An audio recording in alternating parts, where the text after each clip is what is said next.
হাসি মেয়েটির মুখে কেমন ইনফেকশন হয়ে গেছে দেখুন। গালেতে বড় বড় পোকাগুলিকে চিমটির সাহায্যে তুলে নেওয়া হলো এবং সেই জায়গায় মলম লাগিয়ে দেওয়া হচ্ছে ক্ষত স্থানগুলিতে এবং অনেকটা ভালো হয়ে গেছে। আরো আদার্স যে পোকাগুলি সেগুলিকে চিমটির সাহায্যে তুলে নেওয়া হচ্ছে দেখুন ভুরুর কাছে এবং থুতনির কাছে এবং সেখানে মলম লাগিয়ে দেওয়া হলো।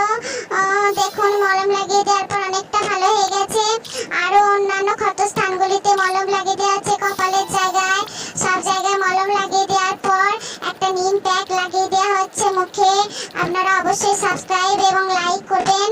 কিছুক্ষণ থাকার পর তারপরে নিম প্যাকটি মুছে দেওয়া হলো। দেখুন মুখটা একদম অন্যরকম হয়ে গেছে, মেয়েটি একদম সুস্থ স্বাভাবিক হয়ে গেছে। মুখটা সুন্দর করে মুছে দেওয়া হলো। এরপর ভ্রুটি এঁকে দেওয়া হলো, চুলগুলিকে কেটে সেভ করে দেওয়া হলো। দেখুন কাজল পরিয়ে দেওয়া হলো, মেয়েটি মেকআপ লাগিয়ে দিয়ে এখন খুব